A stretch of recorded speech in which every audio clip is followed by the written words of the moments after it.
जंगल में कई दिनों से लगातार मूसलाधार बारिश हो रही थी। पेड़ों की डालियां भीग चुकी थी और नदी का पानी बहुत ज्यादा बढ़ गया था। ऐसे खराब मौसम में छोटे छोटे पक्षियों को दाना ढूंढने में बहुत परेशानी हो रही थी। एक सुबह जब बारिश थोड़ी देर के लिए रुकती है तो कोमल चिड़िया दाना ढूंढने के लिए जल्दी से जंगल की तरफ निकलती है। आसमान में बादल अब भी हैं। मुझे जल्दी से दाना जमा करके लौटना होगा। घर पर बच्चे अकेले हैं और उन्हें भूख भी लगी होगी। कोमल चिड़िया धीरे धीरे घने जंगल के अंदर जा रही थी कि तभी अचानक झाड़ियों के बीच से एक तेज रोशनी चमकती है। चिड़िया की नजर उस चमकती हुई चीज पर पड़ जाती है। अरे, ये कैसी रोशनी है, इतनी तेज और सुंदर चमक। मुझे पास जाकर देखना चाहिए। कोमल जैसे ही उस चमकती हुई चीज के पास जाती है तो वहाँ जमीन पर एक सुनहरी जादुई छड़ी पड़ी हुई थी। इस छड़ी के ऊपर एक नीला चमकता हुआ प्यारा सा सितारा बना था जो मुसलसल रोशनी छोड़ रहा था। वाह, ये तो बहुत सुंदर है, लेकिन ये यहाँ कैसे आई होगी? ये किसी साधारण पक्षी की चीज नहीं लगती, ये तो कोई जादुई चीज है। जैसे ही चिड़िया आगे बढ़कर इस छड़ी को छूती है तभी वो छड़ी और भी ज्यादा चमकने लगती है और इसमें एक धीमी आवाज आती है। धन्यवाद चिड़िया, तुम बहुत दयालु हो। मुझे उठाने के लिए तुम्हारा बहुत बहुत धन्यवाद। छड़ी की आवाज सुनकर चिड़िया डर जाती है। तुम तो एक छड़ी हो, तुम कैसे बोल सकती हो? हाँ कोमल, मैं एक आम लकड़ी नहीं हूँ, मैं एक जादुई छड़ी हूँ। लेकिन तुम यहाँ जंगल की जमीन पर, तुम यहाँ कैसे आई? मैं एक बहुत बड़े और बूढ़े जादूगर की छड़ी हूँ। कई साल पहले एक तूफान में इस जंगल में खो गई थी और तब से अपने सच्चे मालिक का इंतजार कर रही थी। अच्छा, इसका मतलब है तुम किसी की अमानत हो, तो फिर मुझे तुम्हें तुम्हारे असल मालिक तक पहुंचाना होगा। कोमल चिड़िया की ये ईमानदारी सुनते ही छड़ी खुशी से और भी ज्यादा चमकने लगती है। चिड़िया, इसी नियत और ईमानदारी की वजह से ही मैंने तुम्हें अपने लिए चुना है, लेकिन किस लिए? क्योंकि तुम लालची नहीं हो। तुमने मुझे देखकर अपने लिए कुछ नहीं मांगा। मैं सिर्फ अच्छे दिल वाले पक्षियों की बात मानती हूँ और इनकी मदद करती हूँ। कोमल चिड़िया इस जादुई छड़ी को लेकर अपने घर वापस आ जाती है। जैसे ही वो घर पहुँचती है तो बच्चे मीना और बबलू दौड़कर अपनी मम्मा के पास आते हैं। मम्मा, आप आ गई। आपके पंखों में ये चमकती हुई चीज क्या है? और ये कितनी सुंदर और चमकदार है। हाँ बबलू बेटे, मीना, ये कोई साधारण छड़ी नहीं है, ये तो एक बोलने वाली जादुई छड़ी है। फिर कोमल चिड़िया जंगल की पूरी कहानी और जादुई छड़ी की सारी बात अपने बच्चों को और अपने पति को बता देती है। उसी समय पड़ोस से बंटी कबूतर, बबली कबूतरी, चीकू तोता और चिंकी तोती भी वहाँ आ जाते हैं। सभी इस सुनहरी छड़ी को देखकर हैरान हो रहे थे। तभी अचानक घर के बाहर से किसी के रोने की आवाज आती है। बाहर एक छोटी सी गुलहरी अपने रोते हुए बच्चे को लेकर खड़ी थी। कोमल बहन, प्लीज मेरी मदद करो। मेरा बच्चा बहुत बीमार है और बारिश की वजह से मुझे कहीं दाना भी नहीं मिला। मेरे बच्चे ने कई दिनों से कुछ नहीं खाया। गुलहरी की ये हालत देखकर कोमल चिड़िया के दिल में दया आ जाती है। वो तुरंत बाहर आती है। तभी इसके पंखों में जो जादुई छड़ी थी वो और भी चमकने लगती है। कोमल, अगर तुम सच में इस गरीब गुलहरी की मदद करना चाहती हो तो दिल में अच्छाई रहकर मुझे हवा में घुमाओ। कोमल चिड़िया छड़ी को हवा में घुमाती है। छड़ी से एक सुंदर रोशनी बाहर निकलती है और अगले ही पल में गुलहरी के सामने ढेरों ताज़ा फल और अनाज का ढेर प्रकट हो जाता है। अरे वाह, इतने सारे फल और दाने। कोमल बहन, आपका बहुत बहुत धन्यवाद। आपने मेरे बच्चे की जान बचा ली। गुलहरी खुशी खुशी वो दाना लेकर वहाँ से चली जाती है। उधर पास के पेड़ पर बैठा शरारती जुगनू का पास ये सब देख रहा था और उसकी आंखें लालच से चमक उठी थी। ये क्या, एक ही पल में फलों का ढेर प्रकट हो गया। मम्मा, मम्मा। वो तुरंत अपने घर की तरफ तेजी से उड़ जाता है। घर पहुंचते ही वो हाँफते हुए अपनी मम्मा को सारी बात बताता है। मम्मा, मम्मा, आपको पता है कोमल चिड़िया के पास एक ऐसी जादुई छड़ी है जो 1 मिनट में कुछ भी प्रकट कर सकती है। क्या? कैसी जादुई छड़ी? क्या तुम सच कह रहे हो जुगनू? जुगनू, साफ साफ बताओ कैसी छड़ी और वो क्या क्या कर सकती है। पापा, वो कोई आम छड़ी नहीं है। वो जो चाहे जादू कर सकती है, मैंने खुद देखा है। बादल जी, अगर वो जादुई छड़ी किसी तरह हमारे पास आ जाए तो कितना अच्छा होगा। हाँ बिजली, अगर वो छड़ी हमें मिल जाए तो फिर हम इस जंगल के सबसे अमीर और ताकतवर पक्षी बन जाएंगे और सब पक्षी हमारे गुलाम होंगे। हा हा हा हा। तीनों कौवों के मन में लालच आ गया था। इस रात जब पूरा जंगल गहरी नींद सो जाता है, तब बादल और बिजली अपने बेटे जुगनू के साथ कोमल चिड़िया के घर में जाते हैं। खिड़की के पास ही वो जादुई छड़ी रखी थी जो चमक रही थी। बिजली, खिड़की खुली है, तुम अपना पंख अंदर डालो और छड़ी को उठा लो। जैसे ही बिजली कवि ने लालच के मारे उस सुनहरी छड़ी को पंख लगाया तो छड़ी की चमक खत्म हो गई और वो एकदम से काली हो गई। बादल जी देखो, ये क्या हुआ? ये छड़ी तो काली हो गई। अभी वो कुछ समझ ही पाते कि अचानक वो छड़ी हवा में उछल जाती है और उसमें से एक गुस्से वाली आवाज आती है। लालची और चोर पक्षियों, मैं एक जादुई छड़ी हूँ। मैं तुम्हारी बात कभी नहीं मानूंगी और ना तुम्हारे हाथ आऊंगी। छड़ी की चमकदार रोशनी और आवाज से तीनों बुरी तरह से डरकर पीछे हट जाते हैं। लेकिन बादल कौवा इतनी जल्दी हार मानने वाला नहीं था। वो उस समय तो वहाँ से चला जाता है, परंतु अगली सुबह वो एक शरीफ पक्षी बनकर बिजली के साथ चिड़िया के पास आता है। कोमल बहन, हमें माफ कर दो, कल रात हम बहक गए थे, हमें माफ कर दो।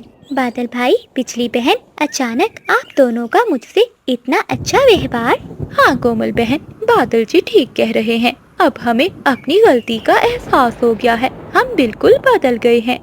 चिड़िया को कौवों का ये व्यवहार कुछ अजीब सा लगता है। चिड़िया के पास पड़ी हुई जादुई छड़ी से धीमी सी आवाज आती है।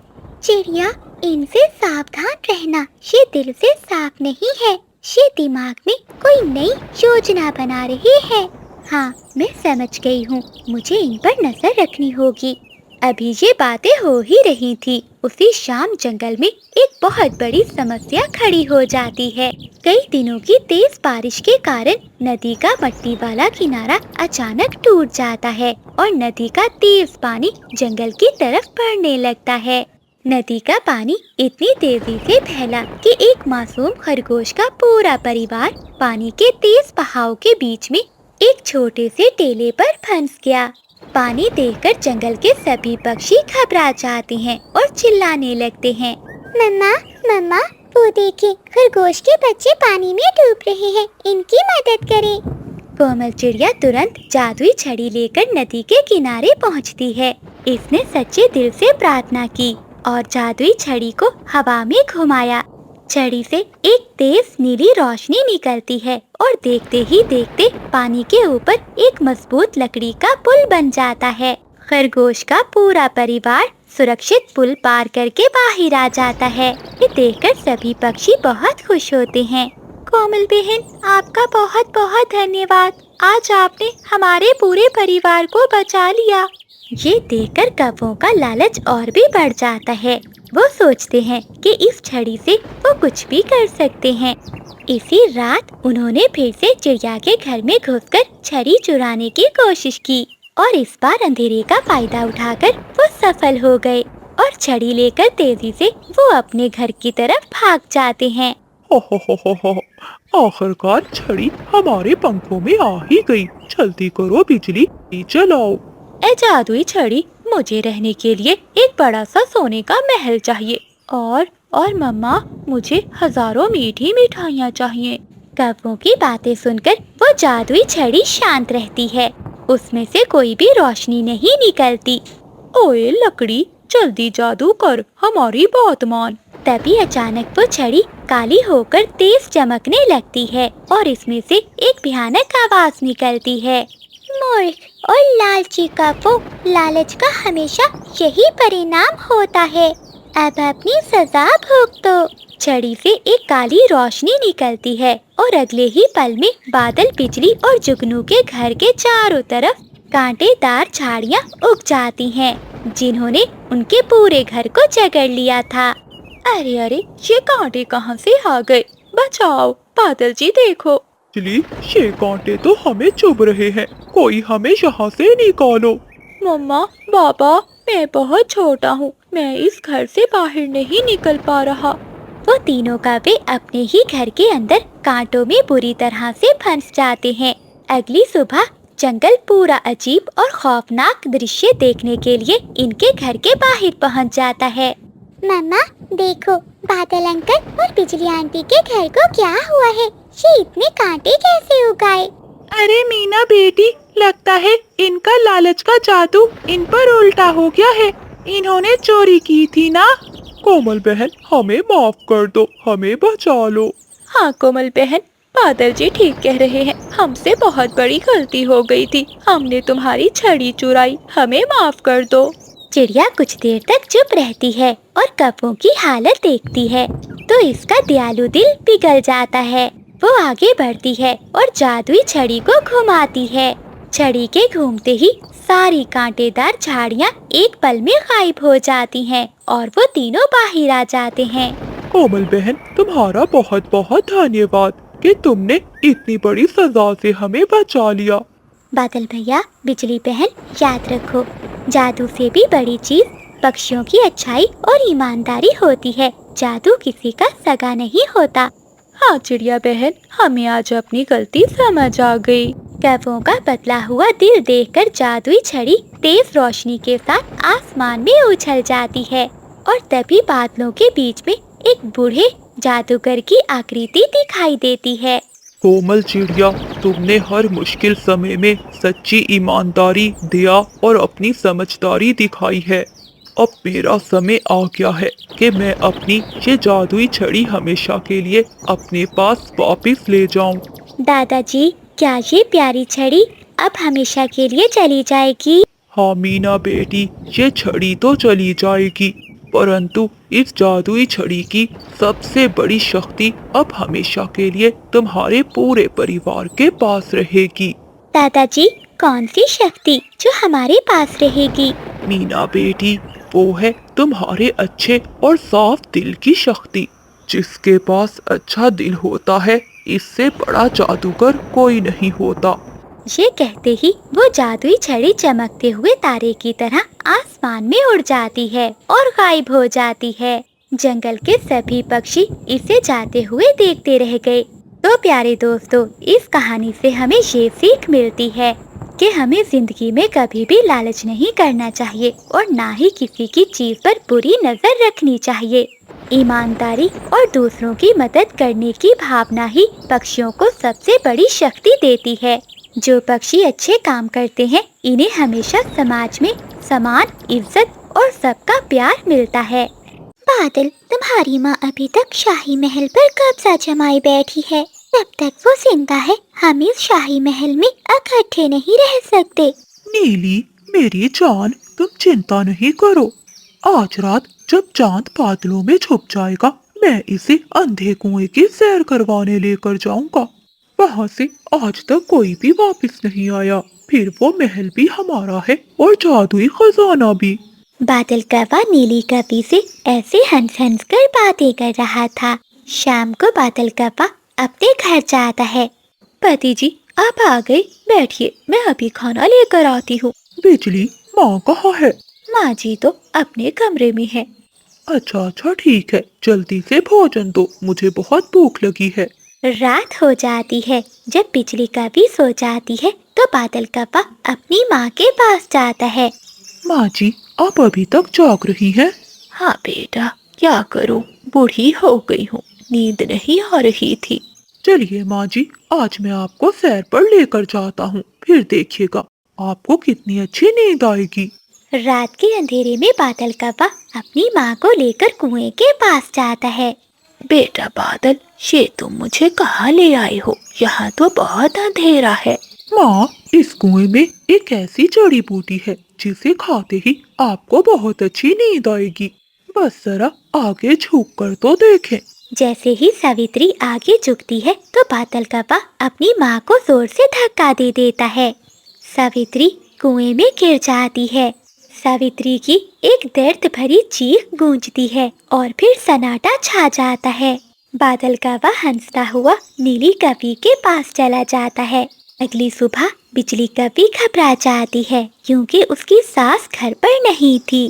बादल, माँ जी कहाँ हैं? उनकी तो तबीयत भी ठीक नहीं थी और वो ठीक से उड़ भी नहीं पाती। फिर अचानक रात को वो कहाँ गायब हो गई? बिजली, मुझे क्या पता, मैं तो सो रहा था। हो सकता है माँ जी बाहर घूमने फिरने गई हो। अगर तुम्हें इतनी ही चिंता है तो जाकर देख लो माँ को। जरूर दाल में कुछ काला है। बादल को तो अपनी माँ की जरा भी चिंता नहीं। मैं ही जाकर देखती हूँ। ऐसा सोचते हुए बिजली कवि अपने घर से निकलती है और वो रोती हुई कोमल चिड़िया के पास जाती है। कोमल चिड़िया अपने पति बंटी के साथ बैठी थी। कोमल बहन, माँ जी नहीं मिल रही। मुझे तो बादल पर शक है। उसी ने कुछ किया है माँ जी के साथ। वो तो पहले ही अपनी माँ से बहुत लड़ता था कि सारी जायदाद उसके नाम कर दे। बिजली बहन, मुझे तुम्हें कुछ बताना है। हाँ हाँ बंटी भैया, बताइए क्या बात है। मैं जब कल दूसरे जंगल से आ रहा था तो रास्ते में नदी के किनारे बादल कौवे को नीली कवि के साथ देखा। वो पंखों में पंख डाले हंस हंस कर बातें कर रहे थे। हाय हाय, मुझे तो पहले ही बादल पे शक था कि वो जरूर किसी दूसरी कवि के चक्कर में है। तभी तो कभी मुझसे प्यार से बात नहीं की। बिजली बहन चुप कर जाइए, चलिए माँ जी को ढूंढते हैं। हो ना हो ये उस लालची नीली कवि और बादल की कोई साजिश होगी। फिर बिजली कवि, बंटी चिड़ा और कोमल चिड़िया वहाँ से निकलते हैं। रास्ते में उन्हें कबूतर मिलता है। कबूतर भैया, क्या तुमने मेरी माँ जी को देखा है कहीं? नहीं नहीं, मैंने तुम्हारी माँ जी को कहीं नहीं देखा। कबूतर भैया, माँ जी रात से गायब है और वो अभी तक घर नहीं लौट कर आई। कवि बहन, शांत हो जाओ। तोता रात को घूम रहा था जंगल में। हो सकता है उसे कुछ मालूम हो। चलो उसी के पास चलकर पूछते हैं।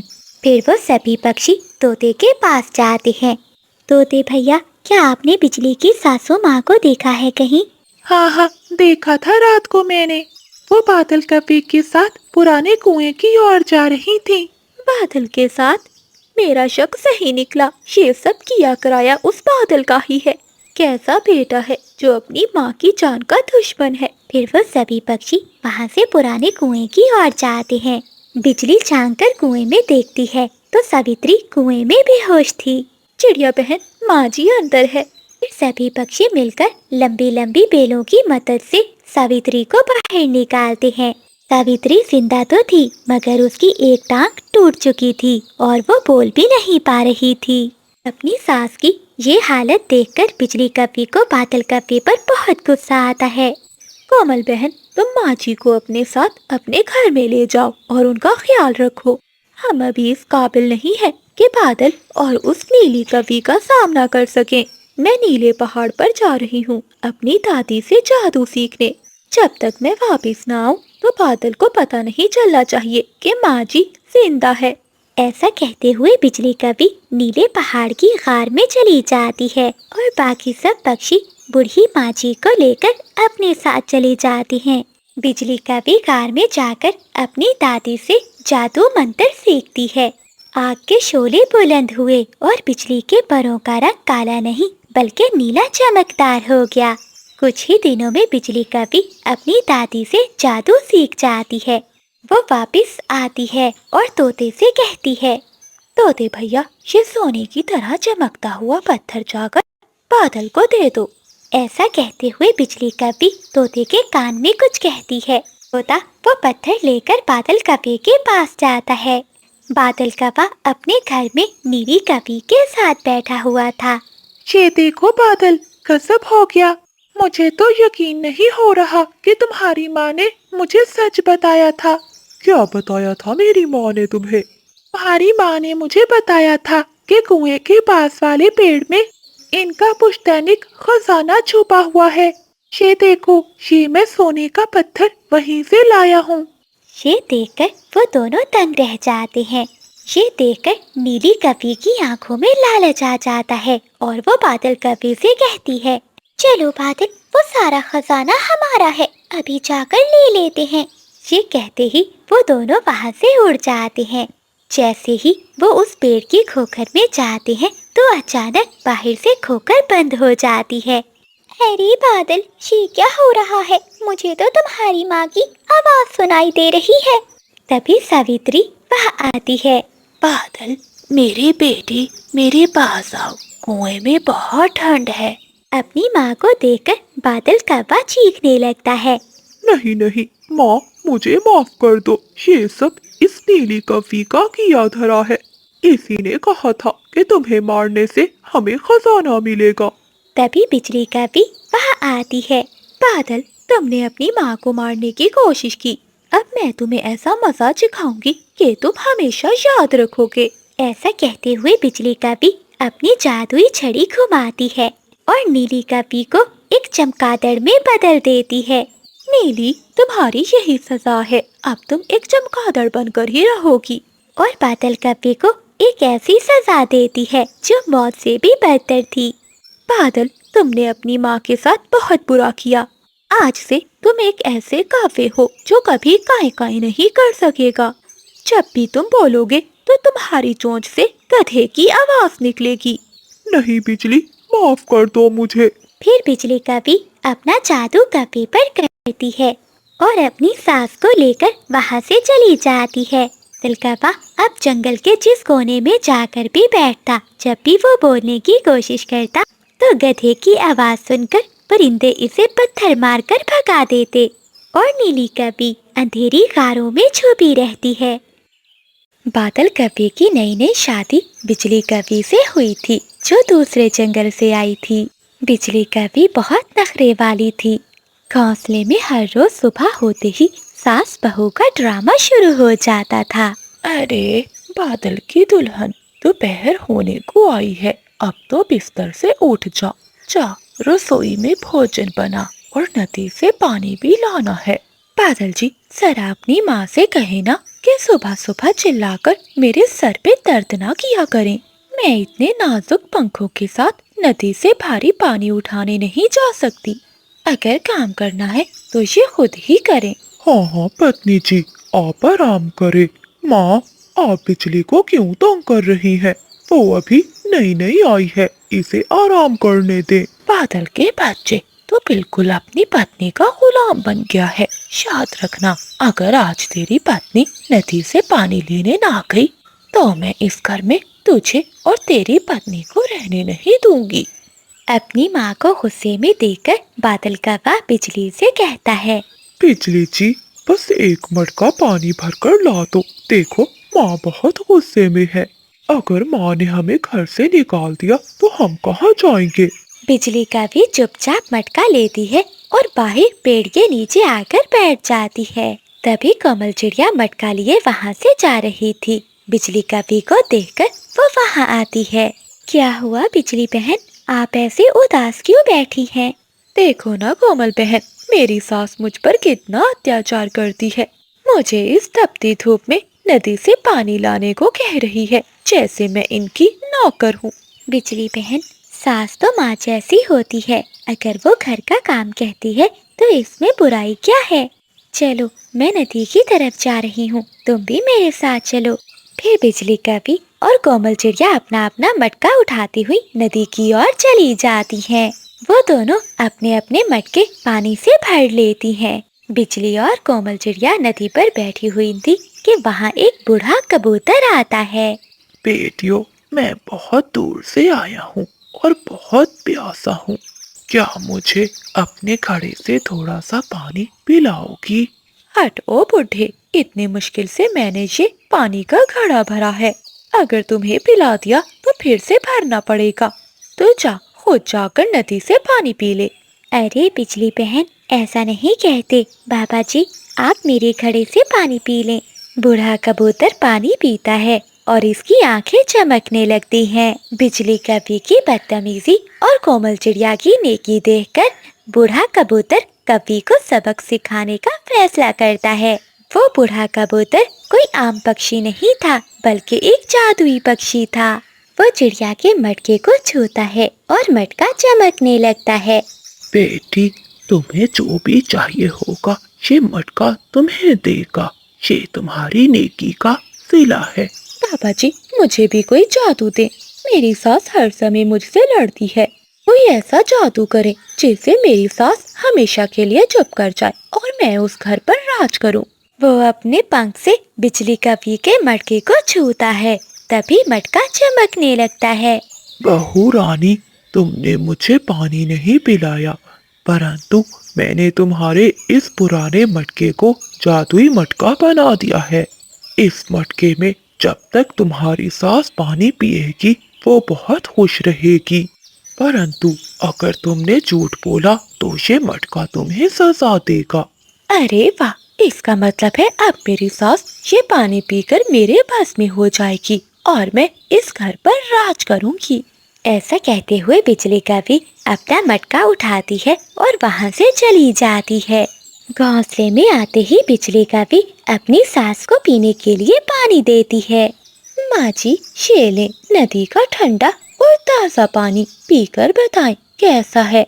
बिजली कवि की सास जैसे ही वो पानी पीती है तो उसका सारा गुस्सा गायब हो जाता है और वो मुस्कुराने लगती है। अरे वाह, मेरी प्यारी बहू, तुम तो दुनिया की सबसे अच्छी बहू हो। जाओ, अब जाकर आराम करो। आज रात का भोजन मैं खुद ही बनाऊंगी और तुम्हारे पंखों की मालिश भी करूंगी। ये देखकर बादल कौवा बहुत हैरान होता है। वाह बिजली, ये तुमने क्या किया? मेरी माँ पर क्या कोई जादू कर दिया? बिजली कवि ये देखकर बहुत खुश होती है, क्योंकि अब उसकी सास उसकी गुलाम बन चुकी थी। ऐसे ही 2-3 दिन गुजर जाते हैं। अब बिजली कवि के मन में और भी लालच आ जाता है। बादल जी, अब तुम्हारी माँ को यहाँ से निकालने का समय आ गया है। जब तक ये बुढ़िया घर से नहीं जाएगी तो हम इस घर पर राज कैसे करेंगे। जो मैंने देसी घी के लड्डू बनाए हैं वो छुपा दो, बाकी काम मेरा है। अपनी पत्नी की बात मानकर बादल कौवा अपनी माँ के बनाए हुए लड्डू छुपा देता है। शाम होते ही बिजली कवि घर में शोर मचा देती है। शोर सुनकर सभी पक्षी भी वहाँ आ जाते हैं। क्या हुआ बिजली, तुम ऐसे शोर क्यों मचा रही हो? देखो ना चिड़िया बहन, कितनी मेहनत से मैंने वो लड्डू बनाए थे, परंतु माँ जी सारे खा गई। अब ये बुढ़िया चोरी करने लगी है। मैं इसे इस घर में नहीं रहने दूंगी। हाँ हाँ, बिजली ठीक कह रही है। माँ जी को अब यहाँ से जाना ही होगा। बिजली कवि जैसे ही झूठ बोलती है तो खुद ब खुद मटका हवा में उड़ने लगता है और बिजली कवि के सर के ऊपर आकर उल्टा हो जाता है और पानी बिजली कवि के ऊपर गिरने लगता है। बादल जी, ये घड़ा मेरे सर पर क्यों उड़ रहा है? बचाओ बादल जी। अरे, ये सब क्या हो रहा है? ये मटका ऐसा क्यों कर रहा है? चिड़िया बहन, इस मटके से कहो मुझे माफ कर दे। अगर पानी ऐसे ही गिरता रहा तो मैं मर जाऊंगी। लगता है बिजली बहन, आपको अपनी गलती का एहसास हो गया है। मटके जी, बिजली को माफ कर दो, इसे अपनी गलती का अंदाजा हो गया है। चिड़िया की बात सुनते ही वो मटका वापस नीचे आ जाता है। बिजली कवि पूरी भीग चुकी थी और ठंड से कांप रही थी। माँ जी, मुझे माफ कर दे। नदी पर बूढ़े कबूतर ने कहा था, अगर मैंने आपसे झूठ बोला तो ये मटका मुझे सजा देगा। मैंने आप पर लड्डू चोरी का झूठा इल्जाम लगाया, मुझे माफ कर दे। अब मैं कभी भी बुरे काम नहीं करूंगी और आपकी अच्छी बहू बनकर रहूंगी।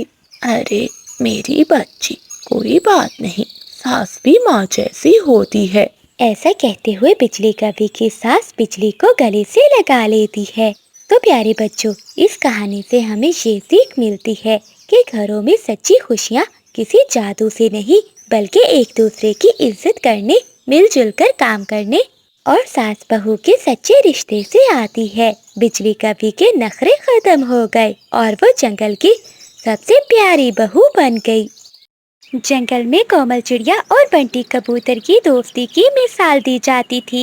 अगर किसी को कोमल की जरूरत होती तो बंटी सबसे पहले पहुंचता था, और अगर बंटी किसी मुसीबत में फंस जाता तो कोमल चिड़िया इसके मदद के लिए दौड़ी चली आती थी।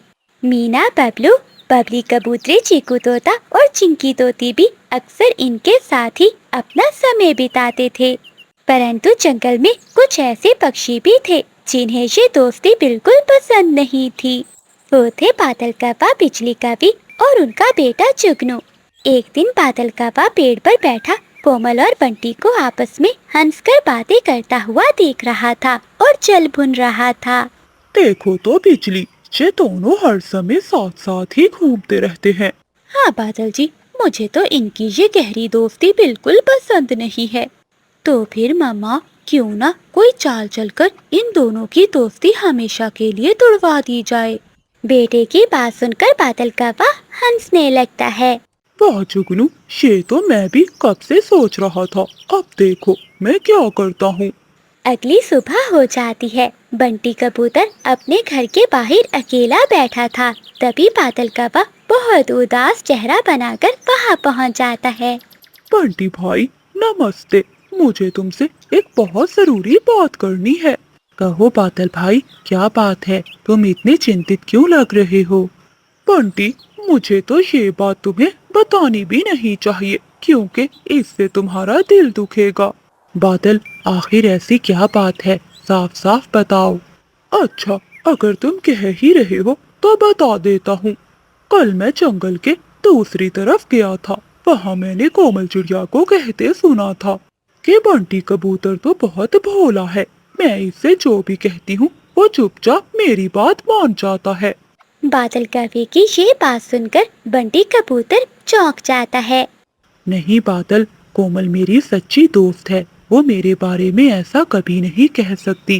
भाई, मैं तुमसे भला झूठ क्यों बोलूँगा? मैंने जो सुना था तुम्हें बता दिया। ये कहकर बादल कौवा वहाँ से चला जाता है और बंटी कबूतर गहरी सोच में पड़ जाता है। दूसरी ओर बिजली कवि कोमल चिड़िया के पास जाती है। कोमल बहन नमस्ते, क्या तुम्हें पता है कि जंगल में क्या बातें हो रही हैं? नमस्ते बिजली बहन, क्या हुआ? सब ठीक तो है ना? चिड़िया बहन, बंटी कबूतर सबसे कह रहा था कि वो हमेशा तुम्हारी मदद करता है, लेकिन तुम इतनी मगरूर हो कि कभी उसका एहसान ही नहीं मानती। क्या बंटी भाई ने मेरे बारे में ऐसा कहा है? हाँ कोमल बहन, मैंने खुद अपने कानों से सब सुना है, तभी तुम्हें बताने आई हूँ। कोमल चिड़िया को भी बिजली कवि की बात पर विश्वास नहीं होता, लेकिन बिजली कवि की बातों की वजह से इसके मन में भी थोड़ा सा संदेह आ गया था। इस दिन शाम को जब बंटी और कोमल नदी के पास आमने सामने आती हैं, तो दोनों पहले की तरह खुश नहीं थे और दोनों के दिलों में वो झूठी बातें खटक रही थी। नमस्ते कोमल। नमस्ते बंटी भैया। वो दोनों बस इतनी सी बात करते हैं और उदास होकर अपने अपने रास्तों पर चले जाते हैं। चिड़िया की बेटी मीना ने पेड़ के पीछे ये सब देख लिया था। मम्मा, आप और बंटी अंकल आज इतने उदास क्यों लग रहे थे? क्या कोई झगड़ा हुआ है? कुछ नहीं हुआ मीना, बस ऐसे ही मूड ठीक नहीं था। तुम जाकर खेलो। उधर दूसरी तरफ बबली कबूतरी भी बंटी कबूतर को परेशान देखकर यही सवाल पूछती है। क्या बात है जी, आज आप कोमल बहन से बिना बात किए ही वापस आ गए? कुछ नहीं बबली, अब पहले जैसे हालात नहीं रहे, सब बदल गया है। दोनों के दिल में ही कौवों की हुई बातें घूम रही थी। धीरे धीरे कई दिन बीत जाते हैं। अब कोमल और बंटी पहले की तरह कभी साथ नहीं दिखाई देते थे। ये देखकर बिजली और बादल, जुगनू सब बहुत खुश थे। बाबा देखा, हमारी योजना कितने अच्छे से काम कर गई। हाँ जुगनू बेटा, अब इनकी सच्ची दोस्ती हमेशा के लिए खत्म हो गई है। परंतु इन कौवों को ये नहीं मालूम था कि सच्ची दोस्ती इतनी आसानी से नहीं टूटती। एक दिन जंगल में अचानक बहुत तेज बारिश शुरू हो जाती है। नदी का पानी तेजी से भरने लगता है। मीना और बबलू घर के पास खेल रहे थे। बच्चों, बारिश बहुत तेज है, नदी के पास ज्यादा दूर मत जाना। ठीक है मम्मा, हम ज्यादा दूर नहीं जाएंगे, यहीं पास में ही खेल रहे हैं। लेकिन खेलते खेलते बबलू का ध्यान पड़ जाता है और वो नदी के तेज बहाव वाले किनारे पर पहुंच जाता है। अचानक मिट्टी हटती है और इसका पाँव फिसल जाता है। वो अचानक नदी के पानी में गिर जाता है। बचाओ मम्मा, बचाओ, मैं डूब रहा हूँ। नदी का तेज बहाव बबलू को अपने साथ बहाकर ले जाने लगता है। ये देखकर मीना बुरी तरह से घबरा जाती है। मम्मा जल्दी आओ, बबलू नदी में गिर गया है। ये सुनते ही कोमल चिड़िया दौड़ती हुई नदी के किनारे आती है।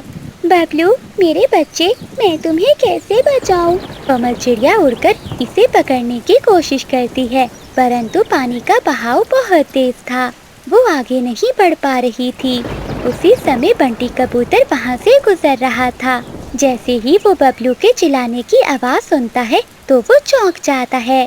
अरे नहीं, ये तो बबलू की आवाज़ है। लगता है वो मुसीबत में है। पुरानी नाराजगी को एक पल में भुलाकर कबूतर तेजी से नदी की ओर उड़ पड़ता है। बंटी अपनी जान की कोई परवाह नहीं करता, तेजी से उड़कर बबलू तक पहुंचने की कोशिश करता है। बबलू अब पानी के साथ एक बहुत बड़ी चट्टान की तरफ बह रहा था। अगर वो इससे टकरा जाता तो इसे चोट लग सकती थी। बंटी अपनी पूरी ताकत से उड़ता है और झपटकर बबलू को अपने पंजों में जकड़ लेता है। बंटी अंकल, मुझे बचा लीजिए। डरना मत बेटे, जब तक तुम्हारा अंकल साथ है तुम्हें कुछ नहीं होगा। बंटी कबूतर अपने पंजों में लेकर बबलू को किनारे की तरफ उड़ने लगता है। कुछ ही देर बाद वो किनारे पर पहुंच जाता है। चिड़िया दौड़कर बबलू को अपने पंखों से लगा लेती है। बबलू बेटा, तुम ठीक तो हो ना? तुम्हें कहीं चोट तो नहीं आई? हाँ मम्मा, मैं बिल्कुल ठीक हूँ। मुझे बंटी अंकल ने बचा लिया। बंटी भैया, आपने अपनी जान खतरे में डालकर मेरे बेटे की जान बचा ली। मैं आपका ये एहसान कभी नहीं भूलूंगी। कोमल बहन, बबलू मेरा भी तो बेटे जैसा है और दोस्तों के बीच एहसान की बात कहाँ से आ गई? ये सुनते ही कोमल को बिजली कपी की कही हुई वो बात याद आती है कि बंटी एहसान जताता है। और बंटी को भी अचानक बादल कपी की वो बात याद आ जाती है कि कोमल तुम्हें बेवकूफ कहती है। दोनों को तुरंत एहसास होता है कि दाल में कुछ काला है। बंटी भैया, सच बताइए, क्या आपने सच में किसी से कहा था कि मैं आपका एहसान नहीं मानती? क्या मैंने कभी ऐसा नहीं कहा, लेकिन तुमने तो दूसरों से ये कहा है कि मैं बहुत भोला और बेवकूफ़ हूँ। कभी नहीं बंटी भैया, मैं तो हमेशा तुम्हारी इज्जत करती हूँ। दोनों एक दूसरे का मुंह देखने लगते हैं। अब इन्हें सारी बात समझ में आ गई थी। इसका मतलब है हमारी पक्की दोस्ती तोड़वाने वाले कोई और नहीं, वो काफी हैं। उसी समय बादल काफा, बिजली काफी और उनका बेटा जुगनू भी ये देखने के लिए वहाँ पहुँच गए थे कि नदी के पास क्या हुआ है। लेकिन वहाँ सबको ठीक देखकर वो घबरा जाते हैं। बादल, बिजली, सच सच बताओ, क्या तुमने हमसे झूठ बोला था? बंटी और चिड़िया का गुस्सा देखकर बादल काफा घबरा जाता है। तो वो बंटी भैया, वो ऐसी बात है कि बादल, सच सच बताओ वरना अच्छा नहीं होगा। अपने माता पिता को इतना डरा हुआ देखकर छोटा जुगनू बुरी तरह से डर जाता है और रो पड़ता है। बाबा, आप सच बता दीजिए, हमने ही झूठ बोला था कि इन दोनों की दोस्ती टूट जाए। जुगनू के मुंह से ये सुनते ही कप्पा परिवार की सारी सच्चाई सामने आ जाती है। ये सुनकर सब हैरान रह जाते हैं। वहीं खड़े चीकू तोता चिंकी तोती का तो गुस्सा आसमान पर पहुंच जाता है। बादल, तुमने दोस्ती तुड़वाने के लिए इतना बड़ा और गंदा झूठ बोला। ये बहुत गलत बात है। ऐसे मक्कार पक्षियों को सजा मिलनी चाहिए। बादल और बिजली सर झुकाए शर्मिंदगी से खड़े थे। कोमल बहन, बंटी भाई, हमसे बहुत बड़ी गलती हो गई, हमें माफ कर दो। हाँ चिड़िया बहन, बंटी भाई, बादल जी ठीक कह रहे हैं। हम कभी दोबारा ऐसा बुरा काम नहीं करेंगे। कोमल और बंटी एक दूसरे